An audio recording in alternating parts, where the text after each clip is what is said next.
I was a traditionally trained educator, always wanted to be a teacher. And so I started teaching in Pike Township, and it's just an urban school district. It's right outside of Indianapolis Public Schools.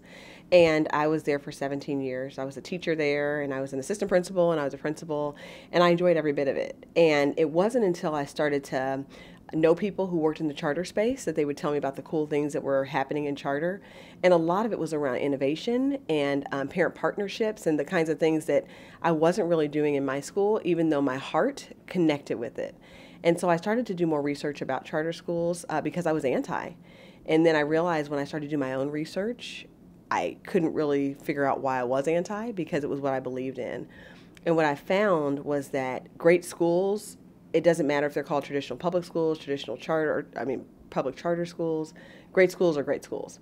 And so I left my position where I had been, and I spent 2 years developing Global Preparatory Academy. Too many of our young people have gone through their childhood into adulthood without being able to really compete in the real world, without having the educational level that they require to be able to even just get by. And you know, if that were a few cases here or there, it would be an individual tragedy. But when it's on such a large scale and in metropolitan areas across this entire country, it's a national imperative and a national emergency. Most schools and most classrooms look really similar to how they looked 100 or 150 years ago. And if you think about any other industry, I can't think of many industries that look the same as they did 100 years ago. Like our economy has changed, our society has changed, and in many ways our school systems haven't. So I do think that there's a role for innovation, and we always need to be pushing the envelope for finding new school models and leveraging technology in the classroom, rethinking school facilities. It shouldn't be the fact that a family has to scrape up dollars in order to put their kids in education environments when we're guaranteed by our Constitution and by our laws that every child should have the right to a quality, free, and public education. And so for me, that's always been an inspiration to say, how can we get New Orleans public schools back to this place of prominence that it once had at a point in time. We've done an innovative job in New Orleans to create a unique governance structure that focuses on strong accountability for schools, that focuses on quality charter authorizing, as well as giving autonomy to schools. And knowing that you have 5-year contracts, if you meet the bar, you continue to have the privilege to serve kids. If you don't, we're going to replace you. And we've been very diligent with that, very efficient with that, very consistent with that. And government understands its role. We started Appletree Early Learning with the idea of closing the achievement gap before children enter kindergarten. That school has continued to grow every year. Today we educate about 1,250 students, and we're growing. I think the thing that has made DC such a positive place for charter schools is that the law was created at a time when the need was great.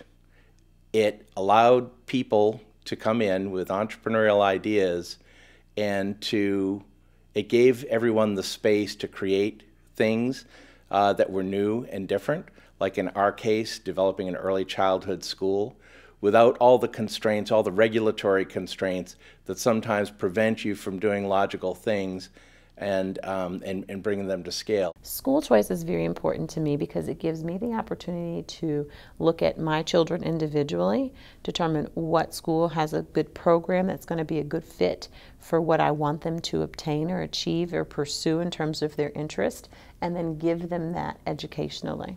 The key is autonomy from the central office. The key is independence of a well-motivated, well-trained, excellent principal to be able to hire the staff necessary to accomplish the mission, and then providing resources to that leader.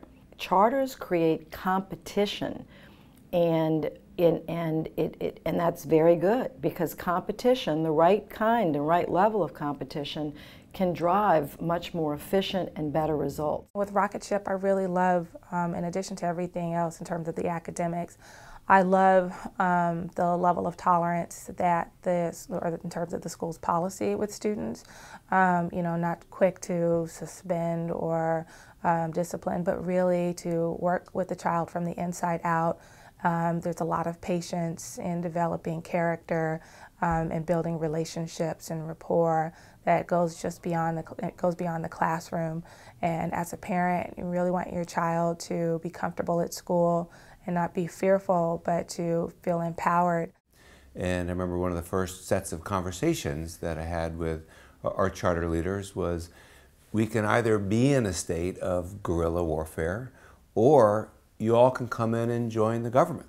And I'd really much prefer the latter. And we want you at the table, yes, representing your interests as leaders of charters, and as representatives of kids of Denver, where you're looking at how do we have the best possible system and supports and opportunities for all kids in Denver. And so the question was, how do we ensure a level of choice? How do we leave the monopoly and be in a place where we have strong district-run schools, strong charters, a strong public school sector that's not a monopoly, and be very, very intentional and thoughtful about how we make sure that our highest needs kids, our most vulnerable kids, our kids with the least privilege, are very well served. I came at it from a social justice and teacher empowerment and parent empowerment angle. So to me, it was all about getting the the systems out of the way to let educators do the work that I knew, I'd seen firsthand, that they could do with students. I think our country's in crisis, and I think a big part of the reason we're in crisis is because we haven't had a strong system of public education.